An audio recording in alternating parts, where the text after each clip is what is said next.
보겠습니다. 구약성경 출애굽기 24장입니다. 출애굽기 24장 4절에서 11절 말씀까지 우리 한 절씩 교독하겠습니다. 구약성경 119쪽에 출애굽기 24장 4절부터 11절 말씀까지, 제가 먼저 4절 말씀. 모세가 여호와의 모든 말씀을 기록하고 이른 아침에 일어나 산 아래 제단을 쌓고 이스라엘 12지파대로 12기둥을 세우고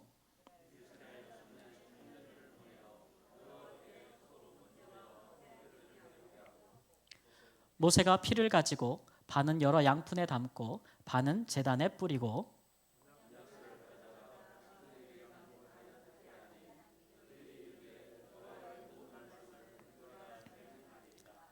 모세가 그 피를 가지고 백성에게 뿌리며 이르되 이는 여호와께서 이 모든 말씀에 대하여 너희와 세우신 언약의 피니라.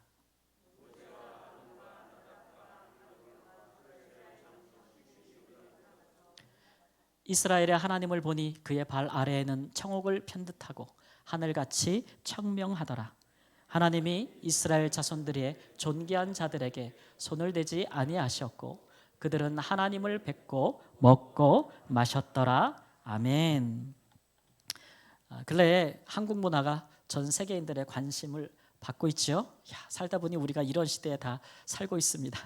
우리가 코로나 때문에 외국 나갈 기회가 많이 없으셨지만 이제 나가 보시면 한국의 위상이 한국 문화의 전파 때문에 많이 달라졌다라는 것을 피부로 체험하실 수 있습니다.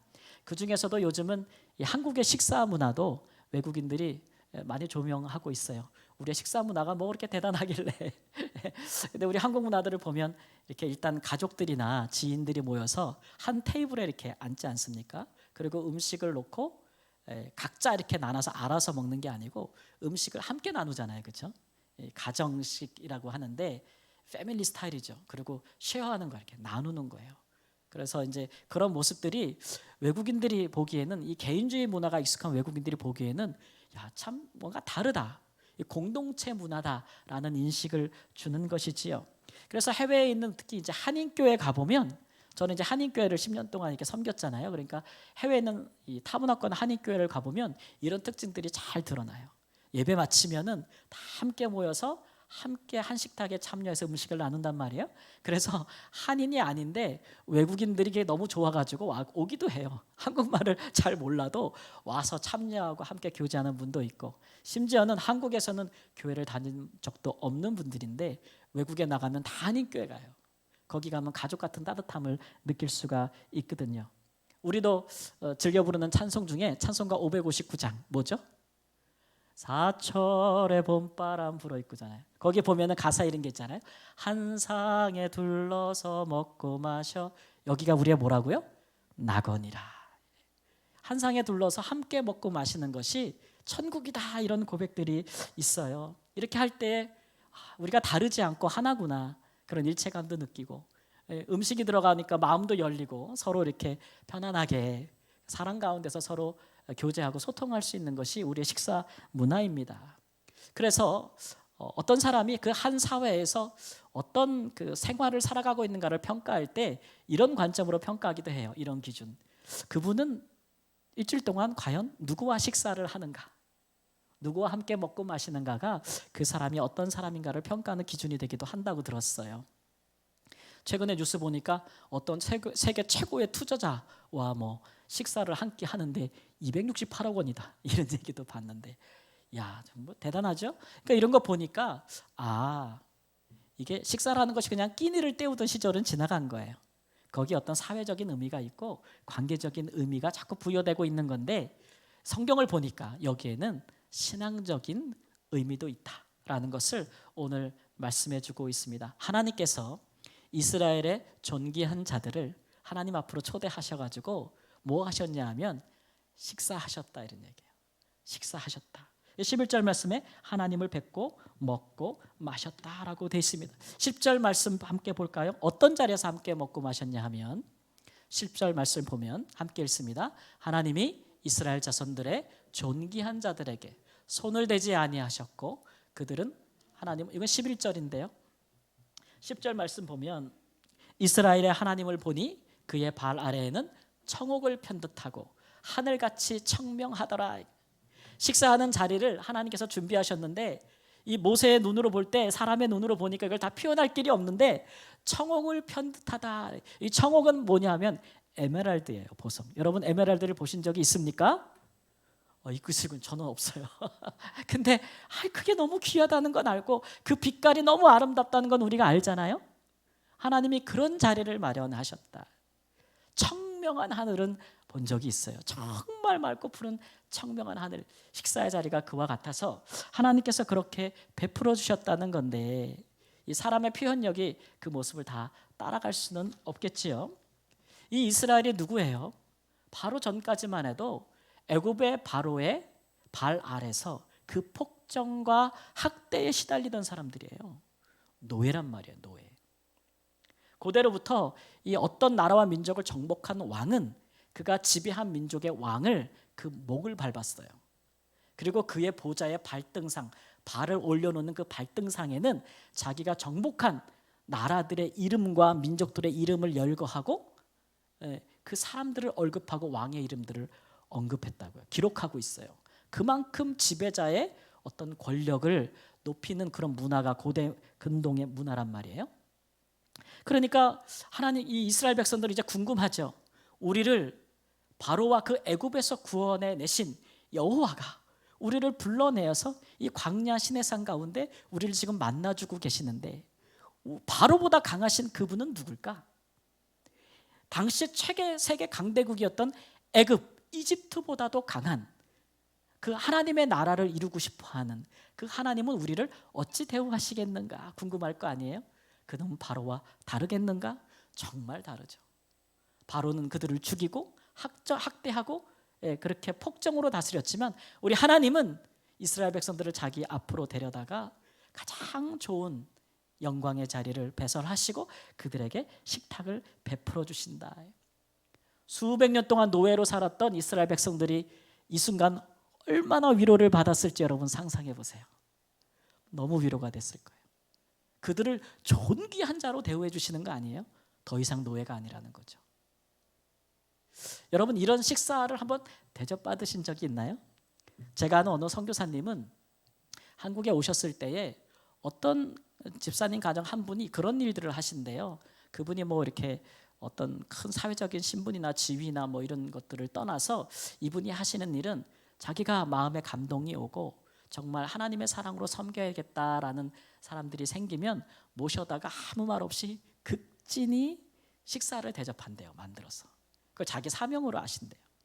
그래서 이 선교사님도 건너 잘 아는 분은 아닌데 소식을 듣고 초대를 받아서 갔는데 그분이 정말 막 이렇게 많지는 않지만 사랑으로 섬겨주시는 식사를 대접받았대요.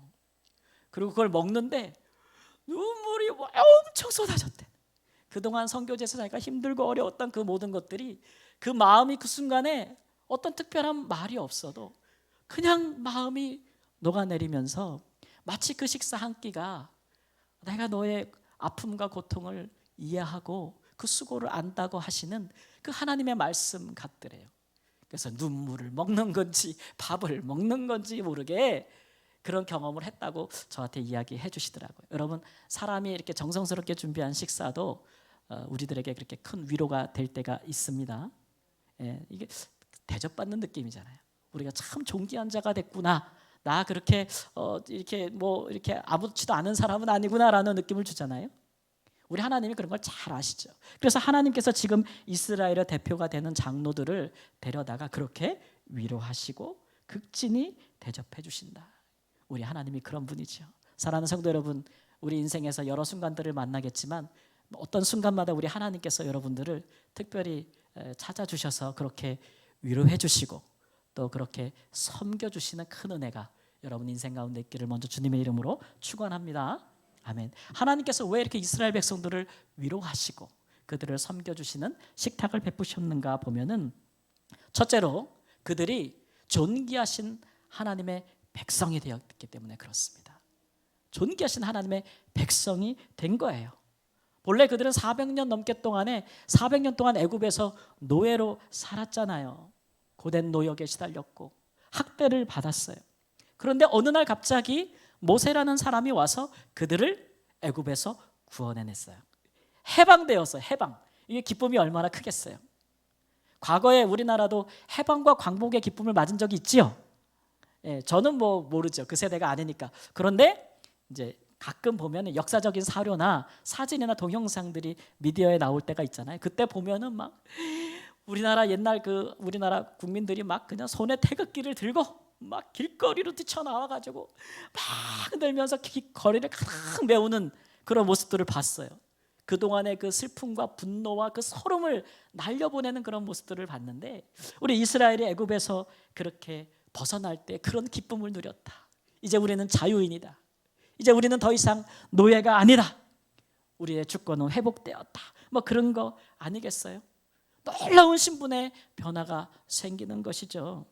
어떻게 그들이 그렇게 놀라운 역사를 변화를 경험하게 되었는가 보면 11절 말씀에 우리가 읽은 대로 하나님이 이스라엘의 존귀한 자들에게 손을 대지 아니하셨다 그랬어요. 언제부터 그랬는지 모르지만 벌써 이스라엘이 하나님의 존귀한 자들이 되었어요. 왜 그렇게 된 것일까요? 하나님이 존귀하니 그의 백성도 존귀한 백성인 거예요. 그렇죠? 그래서 이 시간 하나님과 이스라엘이 시내산에서 이렇게 언약을 맺는 거예요. 너희는 나의 백성이 되고 나는 너희의 하나님이 되리라. 이렇게 언약하고 예배하니까 그 순간부터는 이스라엘 백성들이 더 이상 노예도 아니요 광야를 떠도는 유목민도 아니요 존귀한 하나님의 존귀한 백성이 되었다. 여러분, 이들이 이렇게 놀라운 은혜를 입을 만한 무엇을 가지고 있었나요? 조금이라도 우리가 그런 게 있었나 살펴보려면 조금 더 거슬러 올라가면 이 이스라엘의 조상은 아브라함이라고 할 수가 있습니다. 아브라함에게 어느 날 갑자기 하나님께서 찾아오셔서 복을 주시면서 약속하신 것들이 있어요. 너에게 많은 자손을 주겠고 또 너에게 땅을 주겠다. 너로 인하여 모든 족속이 복을 받으리라. 이렇게 약속해 주셨어요. 아니, 그 하고 많은 사람들 중에 왜 아브라함일까? 여기도 생각해봐도 답이 안 나와요. 왜냐하면 성경이 아브라함이 그런 하나님의 오심과 축복을 받을 만한 그 무슨 조건이 있었다고 말하는 게 아니에요. 아브라함은 저기 강 건너편, 지금으로 말하면 이란 이라크 지역에서 우상을 만들고 섬기는 자의 후손이었어요. 아들이었기 때문에 그가 하나님을 경외하는 자도 아니었고, 아니면 하나님께서 그를 통해서 뭐 전 세계에 하나님의 공의와 그 도를 알게 하시려고 하시는 건데, 그가 뭐 그것을 감당할 수 있는 수가 많은 민족이라든가 어떤 많은 뭐 강한 민족이라든가 강한 나라를 이루고 있거나 어떤 조건 하나도 맞는 것이 없단 말이에요. 그래서 굳이 뭐 이유를 찾자고 하면 그냥 하나님께서 오히려 그가 더 약한 사람이기 때문에, 그가 더 하나님을 알지 못하는 자이기 때문에 그를 찾아오셨다. 이렇게 성경을 말씀하고 있어요. 근데 아브라함이 잘한 것은 뭐냐면, 하나님이 그렇게 복을 주실 때에 아브라함이 잘한 것은 뭐냐면 믿었다 그랬어요. 믿었다. 그래서 하나님께서 그를 기뻐하시고 그 아브라함의 의로 여기셨다 그랬어요. 그래서 하나님은 그 이후로 내가 아브라함의 하나님이다 라고 일컬음을 받기를 그렇게 부끄러워하지 않으셨다. 이것이 이제 히브리서 11장 16절 말씀에 나와 있습니다. 함께 읽겠습니다. 이러므로 하나님이 그들의 하나님이라 일컬음 받으심을 부끄러워하지 아니하셨다. 이거는 하나님께서 사람에게 주시는 가장 명예로운 축복 같아요. 나는 아브라함의 하나님이다. 나는 이삭의 하나님이다. 나는 야곱의 하나님이다 라는 표현은 내가 그의 하나님으로 부름받는 것을, 일컬어지는 것을 부끄럽지 않다, 자랑스럽다는 얘기예요. 우리 사랑하는 성도님들도 이 같은 축복을 받으시기 바랍니다. 나는 강원하의 하나님이다. 자기 이름 한번 넣어보세요. 시작. 나는 누구누구의 하나님이다. 이런 축복인 것이죠. 이 조상들은 이런 축복을 받았어요. 그런데 안타깝게도 그의 후손들인 이스라엘은 애굽에 살면서 그 수가 많아지고 번성하면서 하나님을 잊었어요. 그들이 여기에 왜 왔는지, 어디로 가야 되는지, 왜 이 땅에서 그들이 수가 많아지고 번성하고 있는지를 다 잊어버렸죠. 그 조상들이 하나님과 맺은 언약도 잊어버렸어요. 심지어는 모세조차도 하나님을 잘 몰랐어요. 출애굽기 3장 13절 말씀을 함께 읽겠습니다. 모세가 하나님께 이르되 내가 이스라엘 자손에게 가서 이르기를 너희의 조상의 하나님이 나를 너희에게 보내셨다 하면 그들이 내게 묻기를 그의 이름이 무엇이냐 하리니 내가 무엇이라고 그들에게 말하리까. 이 모세가 말한 거예요. 그러니까 모세는 하나님의 이름조차 몰라요. 그런 사람을 하나님이 보내서 이스라엘을 구원하게 하시는 이유죠. 왜 이스라엘 백성들은 애굽에 살면서 그 조상의 하나님을 잊어버렸을까요? 거기서 번성하고 평안하면서 그들의 생각이 바뀌었어요. 우리로 이렇게 세상에서 잘 살게 해주시는 분은 누구냐면 바로라고요. 바로. 우리가 애굽의 보호 아래 있는 동안에는 우리는 번성할 것이다 라는 생각을 갖게 됐고, 그런 복을 우리에게 주는 자는 누구냐 그러면 애굽의 왕 바로다라는 믿음이 생겼기 때문에 하나님을 잊어버린 거예요. 그런데 바로가 갑자기 돌변해서 이스라엘 백성들을 학대하고 그들에게 노역을 시키고 그 자손 중에 남자된 사내 아이는 다 죽이고 막 이렇게 하기 시작하면서 이들이 그게 아니라는 사실을 깨달은 거죠. 그 다음부터는 그 조상의 하나님 여호와께 부르짖기 시작했어요. 그래서 하나님께서 그들을 찾아오신 거죠. 출애굽기 2장 24절 25절 말씀 함께 읽겠습니다. 하나님이 그들의 고통 소리를 들으시고 하나님이 아브라함과 이삭과 야곱에게 세운 그의 언약을 기억하사 하나님이 이스라엘 자손을 돌보셨고 하나님이 그들을 기억하셨더라. 여기 보면 하나님이 기억하셨다라는 표현 2번 나오죠. 하나님은 기억하신 거예요. 이스라엘은 잊었고요. 잊었고. 그러니까 지금 이스라엘 백성들이 이렇게 존귀한 대접을 받는 것은 누구 때문일까요? 하나님 때문이에요. 잊지 아니하시는 하나님이 그들을 이렇게 만들어 주시는 거죠. 사랑하는 여러분, 그들과 우리가 다르지 않습니다. 성경의 애굽과 바로는 오늘날 세상과 세상의 통치자들을 가리키는 것입니다. 우리가 살다 보면 이 세상에서 이 세상의 통치 가운데서 통치자들을 아래에서 우리가 평안할 것이다, 영원히 살 것이다 라는 생각을 가진다면 그것은 착각이에요. 첫사람 아담의 범죄 이후로 이 세상은 죄가 역사해요. 모든 사람은 죄인이에요. 그리고 그 죄를 통하여 사탄이 통치해요. 그러니까 거기서 우리가 영원한 평안과 안식을 누릴 수가 있을까요? 절대 없습니다. 로마서 3장 23절 말씀에도 모든 사람이 죄를 범하였음에 하나님의 영광에 이르지 못했다라고 이야기하고, 로마서 6장 23절 함께 읽습니다. 죄의 삭은 사망이다. 이렇게 성경이 아주 단호해요. 그러니까 우리가 그 가운데서 평안을 누릴 수가 없지요.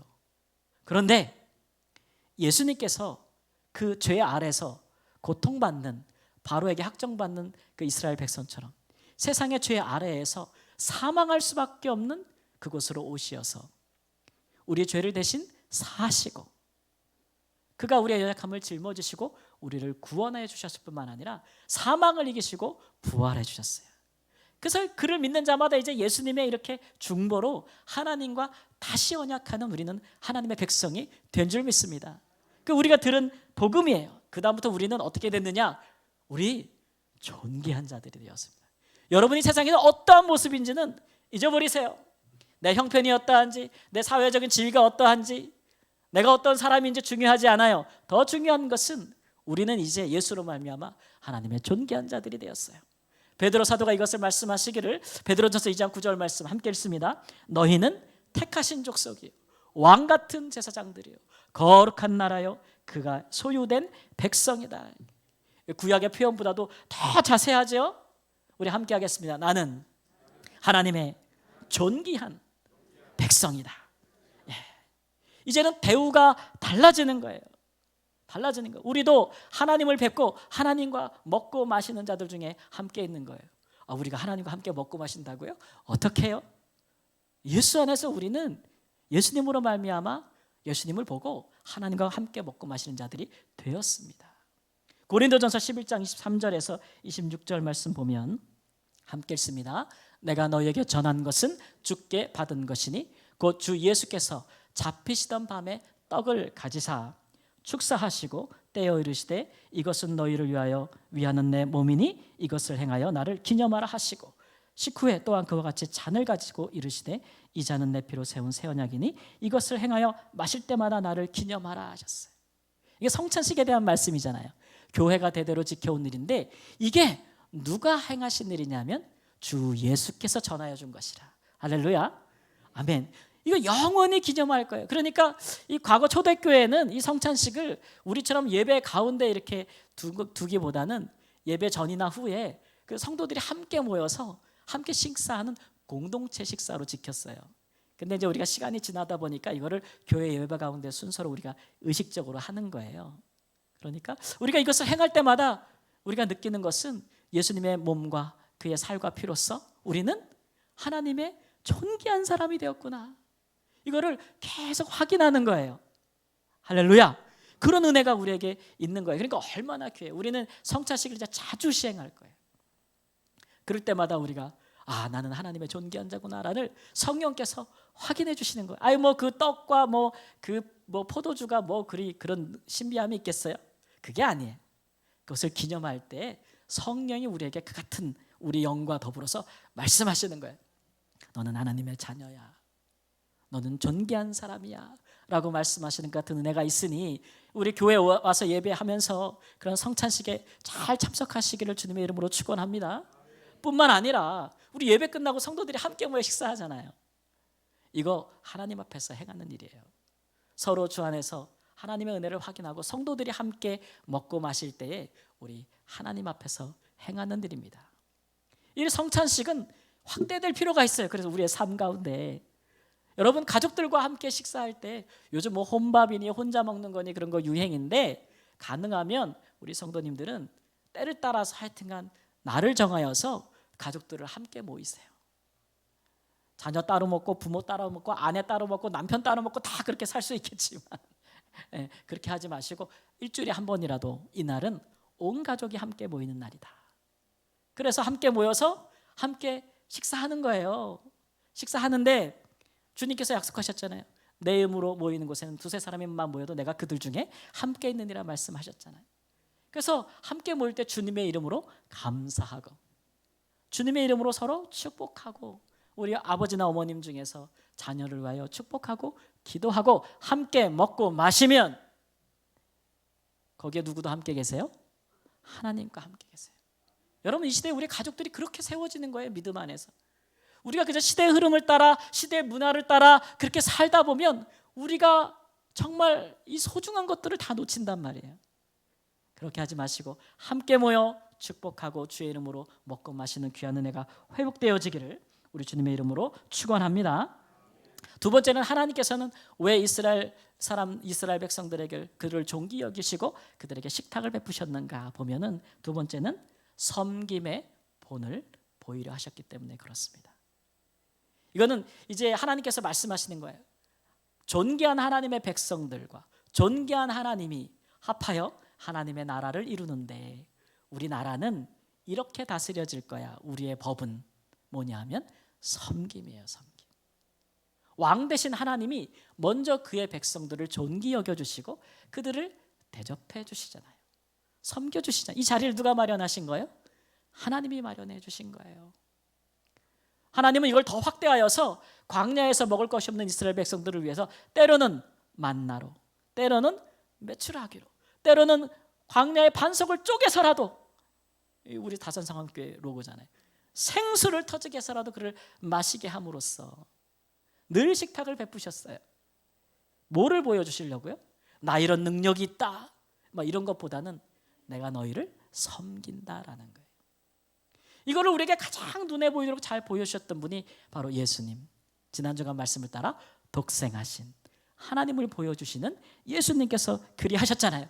예수님은 어딜 가서 누구를 만나든지 사람을 가리지 않으셨어요. 할 수만 있으면 그들에게 똑같이 마치 농부가 땅을 가리지 않냐고 씨를 흩어뿌림 같이 그렇게 그들에게 복음을 전하셨어요. 그리고 마음을 열어 그 복음을 받는 자들을 예수님도 막 영접하시고 그들에게 하나님의 자녀가 됐다고 선포하셨어요. 그리고는 그들과 함께 먹고 마셨어요. 때로는 예수님께서 마치 종과 같이 허리에 수건을 두르시고 대야야 물을 준비하셔서 그들의 발을 씻기시고 그렇게 종의 도를 보이시면서까지도 그들과 함께 먹고 마시셨다 이거예요. 여러분 오병이어가 뭐예요? 예수님께서 그 많은 사람들에게 식탁을 베푸신 사건이 오병이 아니겠어요? 그래서 어떤 사람들은 그거를 비난했어요. 보기를 좋아하지 않아서 뭐라고 얘기했냐면 죄인과 함께 먹고 마시기를 탐하는 자다라고 이렇게 비난하기도 했어요. 예수님은 그런 거 개의치도 않으셨어요. 당시 유대 사회에서는 의식법과 정결법이 아주 강력하게 시행되고 있었어요. 이게 뭐냐 하면 당시 유대인들은 종교 지도자들은 선생들은 어떻게 가르쳤냐면 우리에게 가장 중요한 것이 제사다 이렇게 가르쳤어요. 제사다. 그러니까 제사가 우선순위 1순위예요. 제사를 드리기 위해서 내 몸이 부정하면 안 돼요. 그러니까 부정한 것들을 만지면 안 돼요. 곰팡이 쓴 물건이라든지 죽은 사체라든지 이런 거 절대 만지면 안 되는데 안타깝게도 이들이 이 의식법을 정결법을 물건에만 한정시키지 않고 사람에게도 더 확대를 하면서 부정한 사람도 만지면 안 돼. 그들과 교제하면 안 돼. 그들과 식사하면 안 돼. 하나님께 그러면 제사 드릴 수 없어 이렇게 생각했죠. 그래서 그들이 부정하다고 생각하는 사람들 가장 바깥에 있는 이방인 할례 받지 못한 이방인들 그 사회에 가장 연약한 사람들이었던 여인들 아이들, 병든 사람들, 가난한 사람들, 율법을 지킬 수 없는 사람들, 죄인들 그런 사람들을 다 차별한 거예요. 죄인으로 정죄하고 차별하여서 하나님께 제사드리러 나올 수 없도록 만들었을 뿐만 아니라 그들과 교제하지도 않고 식사도 하지 아니하였다. 그러니까 그 사회가 얼마나 여러분 서로 갈등하고 차별이 심한 사회가 됐겠어요. 그렇죠? 근데 우리 예수님께서는 뭐라고 말씀하셨냐면 제사가 중요한 것이 아니고 인애가 중요하다. 인애가 뭐예요? 사랑. 헤세드 구약으로. 그게 중요하다. 그래서 예수님은 호세아 선지자의 말씀을 인용했어요. 마태복음 9장 13절 말씀 함께 읽겠습니다. 너희는 가서 내가 긍휼을 원하고 제사를 원하지 아니하노라 하신 뜻이 무엇인지 배우라. 나는 의인을 부르러 온 것이 아니요 죄인을 부르러 왔노라 하셨노라. 예수님은 제사보다 중요한 것이 뭐라고요? 긍휼과 사랑, 인애가 더 중요하다라고 가르치고 이걸 좀 배우라고 하셨어요. 여러분이 예수님의 지혜가 정말 대단해요. 예수님은 큰 능력과 기적도 행하시고 표적도 행하셨지만 이 식사라는 것을 이용해서 유다 사회 전체를 흔들어 버렸어요. 예수님은 가난한 자, 병든 자, 문둥변자 가리지 않으셨어요. 이방인 가리지 않으셨어요. 복음을 전하고 그들과 함께 식사하셨어요. 그러니까 유대인들이 너무 보기 싫은 거예요. 그게 자기들이 하나님께 제사하기 위해서 만들어 오는 이 사회를 다 무너뜨리는 것 같은 충격을 받은 건데 사실 예수님은 하나님의 사랑이 무엇인지 사랑으로 그 모든 차별의 벽을 허물고 계신 것이었어요. 대단하죠? 먹는 게 여러분 이렇게 중요한 거예요. 심지어는 자기를 죽이려고 하는 원수된 자들과도 예수님은 식사하셨어요. 시편 23편 5절 말씀에 그런 있잖아요. 주께서 내 원수의 목전에서 내게 상을 차려주시고 기름을 내 머리에 부으셨으니 내 잔이 넘치나이다. 예전에는 내게 상을 베푸시고 이렇게 기록되어 있어가지고 많은 분들이 나한테 큰 상 주시나 보다 이렇게 생각했는데 이 상이 무슨 상이에요? 밥상이에요. 밥상. 원수 앞에서 마주하여 식탁을 차려주신다는 거예요. 그리고 내 머리에 기름을 부으셔서 원수 앞에서 나를 존귀케 하신다는 거예요. 화해하게 하신다는 거죠. 우리 예수님은 그를 팔아서 은 30에 팔아서 탐욕스럽게 행했던 가룟 유다, 예수님을 배반했던 가룟 유다를 위하여도 마지막 성찬을 차려주신 분이에요. 사랑하는 여러분, 우리 사회의 고질적인 병폐들도 우리가 있지 않습니까? 대립하고 사회 계층들 가운데 합하지 못하고 서로 대립하고 분쟁하고는 그 대립을 통해서 이익을 보는 자들도 많고, 여러분 우리 그런 흐름을 따라가면 안 되겠지요? 우리 하나님의 백성들은 언제나 우리 사회에서도 섬김의 본을 따라 행해야 합니다. 우리 가정 안에서도, 우리 직장 안에서도, 우리 교회 안에서도, 우리가 있는 곳에서 우리는 먼저 섬기는 거예요. 먼저 섬기는 거. 이걸 통해서 하나님의 나라가 우리 가운데 임하는 것입니다. 요한복음 13장 13절 함께 읽습니다. 너희가 나를 선생이라 또는 주라 하니 너희 말이 옳도다. 내가 그러하다. 그 다음 절이요. 내가 주와 또는 선생이 되어 너희 발을 씻었으니 너희도 서로 발을 씻어주는 것이 옳으니라. 먼저 섬기는 것이 옳다. 예수님도 주와 선생이 되셨지만 제자들을 먼저 발을 씻겼다. 너희도 그와 같이 하라. 그렇게 하는 자가 복이 있다라고 말씀해 주시는 것이죠. 여러분, 그거 쉬운 일일까요? 먼저 섬기는 것이, 먼저 낮아지는 것이 어렵지요. 사람의 성정으로 잘 안 되는 일이에요. 안 되는 일인 걸 하나님이 알아요. 그러니까 하나님이 우리를 먼저 섬겨주는 거예요. 나도 너를 이렇게 섬기지 않았니? 우리 예수님께서도 나를 이렇게, 나도 너를 이렇게 대접해 주지 않았니? 그러니까 너도 할 수 있어. 너도 할 수 있다고 이렇게 말씀해 주시는 것이죠. 세상에서는 섬기는 자가 높지 않습니다. 섬김 받는 자가 높지요. 그죠? 세상에서는 받는 자가 높습니다. 높은 자가 받는 것을 당연히 여기죠. 주는 자가 낮다고 생각합니다. 그런데 하나님 나라에서는 반대예요. 하나님 나라에서는 반대예요. 사도행전 20장 35절 말씀 보면 범사에 여러분에게 모범을 보여준 것 같이 수고하여 약한 사람들을 돕고 또 주 예수께서 친히 말씀하신 바 주는 것이 받는 것보다 복이 있다 하심을 기억해야 될지다. 누가 복이 있어요? 주는 자. 하나님 나라에서는 주는 자가 복이 있어요.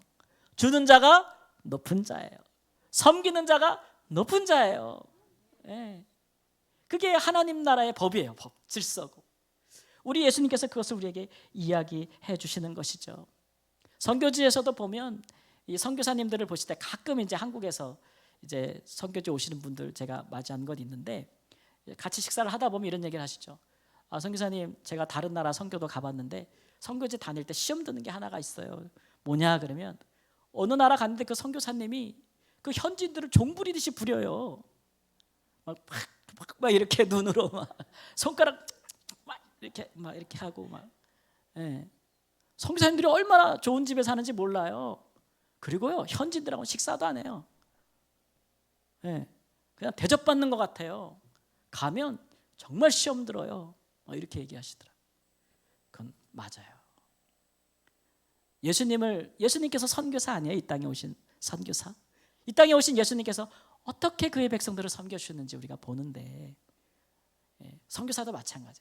현지인들을 섬기고 그들과 함께 식사할 수 있는 선교사들을 보면, 야, 저분은 그래도 예수님을 닮아가려고 애쓰는구나, 이렇게 이제 우리가 볼 수 있는 거예요. 신앙의 관점은 그렇게 다른 거예요. 여러분, 어디 가든지 섬기는 분이 되시기를 바랍니다. 나는 힘들어요. 그렇게 못해요. 육체도 약해요. 이렇게 하면 하나님 앞에 이제 하나님 나를 사랑하시고 나를 섬겨주시니 나를 위로해 주세요. 내게 복을 주세요. 나도 섬길 수 있는 힘을 주세요라고 기도하시면 우리 하나님이 응답해 주십니다. 사랑하는 여러분, 하나님의 식탁에 참여하는 자가 복이 있습니다. 여러모로 복이 있습니다. 먼저는 위로를 받습니다. 하나님께 늘 나오는 사람들은 하나님께 위로를 받고 평안을 얻고 힘을 얻고 새롭게 됩니다. 그러면 다른 사람들을 섬길 수 있는 그런 힘도 우리 하나님의 능력도 주시는 것입니다. 무릇 하나님께 받아서 하나님 사람을 향하여 위로하고 섬길 수 있는 큰 은혜가 있기를, 그런 복된 삶을 사시기를 우리 주 예수님의 이름으로 축원합니다. 기도하겠습니다. 우리 잠시 합심해서 기도하는데요, 오늘 주신 말씀을 기억하고 기도하면서 하나님, 나도 섬기는 자로 살게 하여 주옵소서.